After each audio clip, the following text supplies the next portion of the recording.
রাত্র 2টার সময় টেলিফোন করছে তারেক রহমান নিজে। উনি কিন্তু ডাইরেক্ট, আমি তো এটা মাইকে কইতেছি কথাটা, উনি কিন্তু ডাইরেক্ট আমাকে ফোন করে না। ফজলু ভাইয়ের মেজাজটা ঠিক আছে কিনা বুঝালো আগে ভাবি, কারণ আমি তো বইলা ফেলি এইটা ঠিক হইতেছে না। লিডার বলছে যে 6 মাস ফজলু ভাই যে কথাগুলা বলছে এটা আমার দলকে অনেক বেশি জীবিত করে রাখছে, সেভ করে রাখছে ফজলু ভাইয়ের একার কথা। এই আমি তো না মিথ্যা মুক্তিযুদ্ধে এমন একটা আইন করতে হবে যে আইন আলবদর এবং রাজাকার যে বলে তার 2 বছরের সঙ্গে সঙ্গে জেল হবে। যে দেশে সকাল বিকাল নদীর পানি গতি পরিবর্তন করে এই দেশে বেশি দিন থাকা ঠিক না। আকাশবাণী কলকাতা, দেব দুলাল বন্দ্যোপাধ্যায় আজকের বিশেষ খবর হলো, আমরা তো ভারতীয়,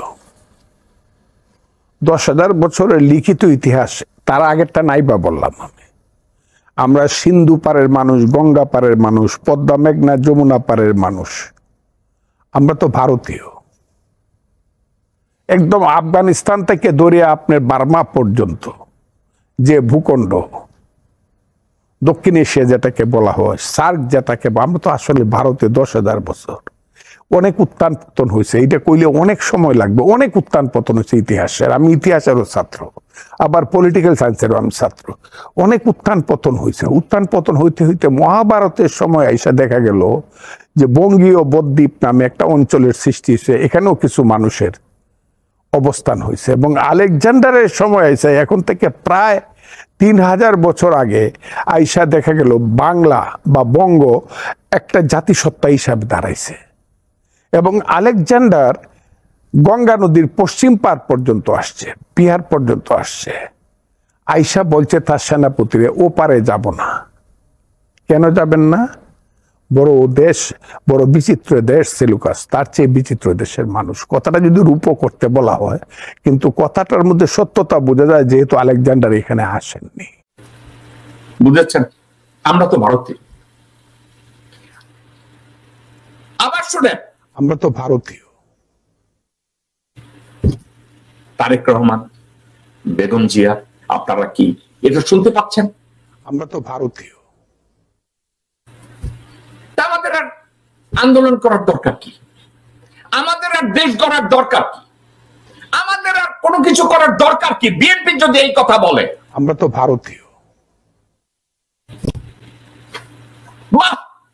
আমরা তো ভারতীয়। আর একবার বলেন, আমরা তো ভারতীয়। আমাদের আর আমাদের আন্দোলন করার কি আর কোনো দরকার আছে? আর একবার শুনবেন, আমরা তো ভারতীয়। এবং এই কথাটা কত উজাড় ভাবে মন, আমরা তো ভারতীয়।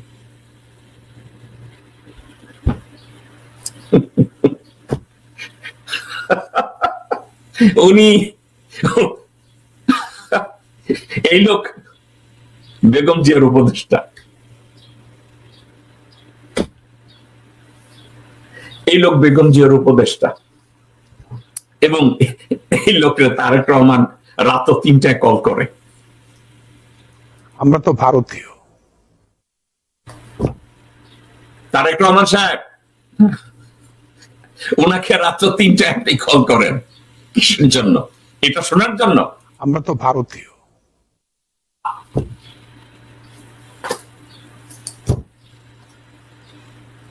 একে যদি কেউ রাস্তার মধ্যে পায়, জুতা দিয়া 10টা গইনা বাড়ি দেয়, এক একটা বাড়ির জন্য আমি 1 লক্ষ টাকা দেব। যদি কোন মানুষ এই কুত্তার বাচ্চাকে একটা একটা করে বাড়ি দেয়, এই কুত্তার বাচ্চা যতবার বলবে আমরা তো ভারতীয়।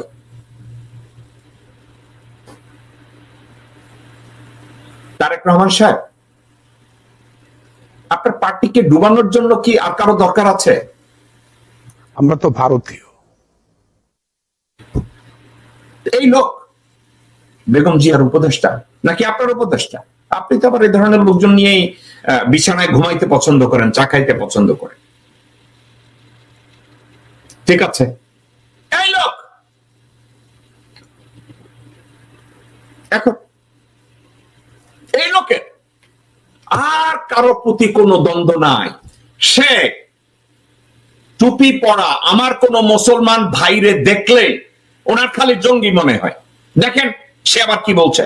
আমরা তো ভারতীয়, 21শে ফেব্রুয়ারি মেলাটারে বানায় ফেললো, এটা একটা ইস্তেমার মাঠ, জঙ্গিদের একটা কারখানা।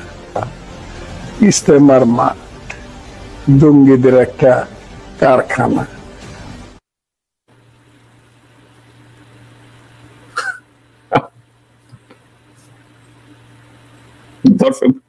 দর্শক বৃন্দ, 21শে ফেব্রুয়ারি যে বই মেলা, ওটাকে নাকি কি বানাইছে আবার একটু শোনেন। 21শে ফেব্রুয়ারি মেলাটারে বানায় ফেললো, এটা একটা ইস্তেমার মাঠ, জঙ্গিদের একটা কারখানা। ইস্তেমার মাঠ, জঙ্গিদের একটা কারখানা। দর্শকবৃন্দ, কোন সুস্থ মানসিকভাবে একজন মানুষের, যার প্রজ্ঞা আছে, যার চরিত্র আছে, যার দূরদৃষ্টি আছে, সে ধরনের একজন মানুষ 21শের বই মেলায় ওখানে যদি আমার মুসলমান ভাইরা টুপি পরে ওখানে যায়, ওটা দেখতে তাইলে ইস্তেমার মাঠ হয়ে যাবে। আর যদি হয় ইস্তেমার মাঠ, সেখানে উনি ভুলটা কি দেখে? আমি খুশি হব মাদ্রাসার ভাইরা যদি ওখানে যায়, গিয়ে বই পড়ে। What is the issue?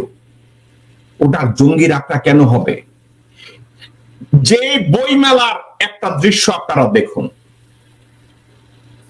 Doctor Yunus যখন ছদ্মবেশে বই মেলায় আসে, তখন সাধারণ মানুষের ভিড় অন্যরকম, সবাই হতবাক হয়ে গেছে তাকে দেখে। যে বই মেলায় আমাদের সর্বজন শ্রদ্ধেয় পিতৃতুল্য ডক্টর মোহাম্মদ ইউনূস যান, উনি এটাকে বানাইছে ইস্তেমার মাঠ, উনি বানাইছে এটা জঙ্গিদের আঁকড়া। ডক্টর ইউনূস যখন ছদ্মবেশে বই মেলায় আসে, তখন সাধারণ মানুষের ভিড় অন্যরকম, সবাই হতবাক হয়ে গেছে তাকে দেখে। আর এই ফজলু বলছে 21শে ফেব্রুয়ারি মেলাটারে বানায় ফেললো, এটা একটা ইস্তেমার মাঠ, জঙ্গিদের একটা কারখানা। ইস্তেমার মাঠ, জঙ্গিদের একটা কারখানা।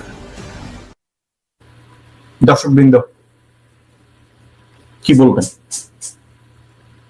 এবার এ ধরনের লোকজনরা যদি বিএনপি করে, এ ধরনের লোকজনদের দ্বারাই যদি বিএনপি পরিচালিত হয়, এ ধরনের লোকজনরা যদি হয় বিএনপির চেয়ারপারসনের উপদেষ্টা, আমরা বিএনপির কাছ থেকে কি আশা করতে পারি?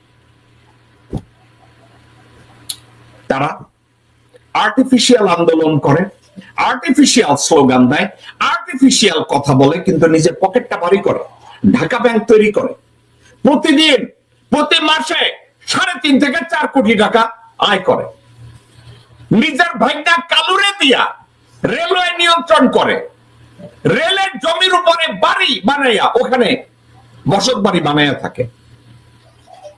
ওনার আব্বা যদি দপ্তরিক ছিলেন তাতে কোনো দোষের কিছু নাই, ওনার আব্বা যদি ওই কাজের ফাঁকে পুরি বেচতেন এতেও দোষের কিছু নাই। আলহামদুলিল্লাহ, সৎ কাজ করছেন। এখন মির্জা ফখরুল ইসলাম আলমগীর পাকিস্তান, ওটাকে কি বলে, পাকিস্তান মাপ চায় না, মির্জা ফখরুল এটা নিয়ে খুব মাথা খারাপ হয়ে গেল। কেন এটা হইল? এখন অনলাইন অ্যাক্টিভিস্ট সহ জনগণ, আমি বলছি না বিএনপির যে 90 যে লিডাররা আছে, যারা প্রেসিডিয়াম সদস্য, মহাসচিব, এইসব গাবররা, এই ধরনের ইতররা, এরা তো জনগণের পালস তারা বুঝে না।